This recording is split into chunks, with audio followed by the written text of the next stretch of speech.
Thank you, Mr. Speaker. There is an air of unreality here on Capitol Hill. There are some people with no experience in government, little knowledge, and less regard about the outcomes who are pontificating, lecturing, threatening. The disconnect between the rhetoric, the reality, between governance and an ideological agenda is in large part why we are in the conundrum we are today with the debt ceiling, something that has routinely been increased year after year for decades. It was on full display in the Republican-controlled House yesterday as we debated the Interior Appropriation Bill. Now, remember last week, the Republicans took to the floor with a so-called cut, cap, and balance proposal, which is their answer going forward with the economy. It would impose an 18% limit on the amount of spending that the federal government could employ in any one year. Now, remember, that is not what we have done for years. Ronald Reagan never proposed a budget that was even 21% of gross domestic product. So it's a dramatic reduction, more than 14% less than anything Ronald Reagan ever proposed.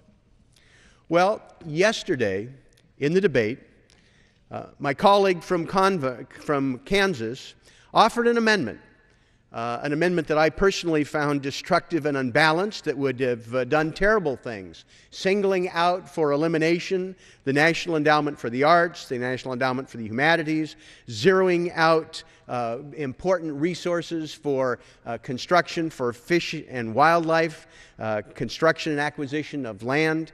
It would be a 30% reduction in water infrastructure.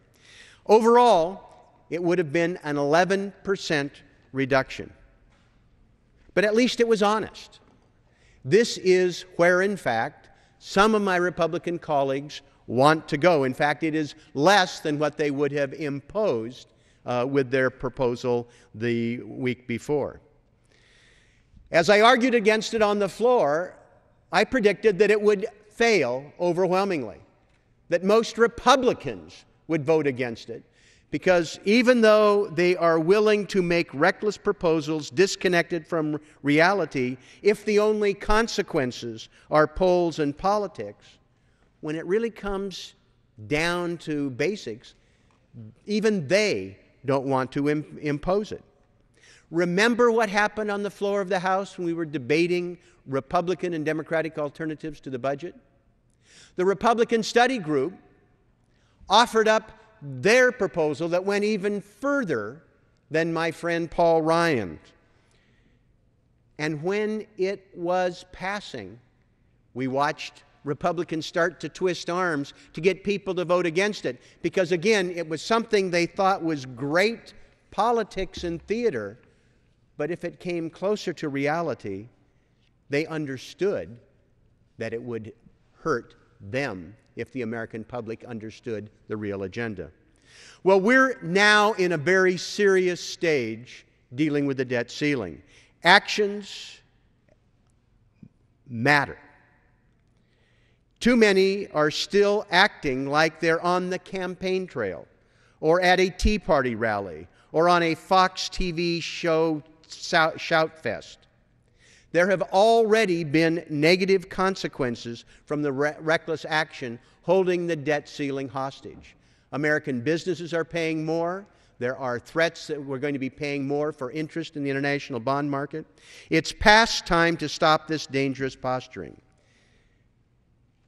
There is enough irresponsibility displayed to avoid putting the rhetoric in effect into a budget. Now is the time to stop playing games on the budget deficit. We've seen this movie before.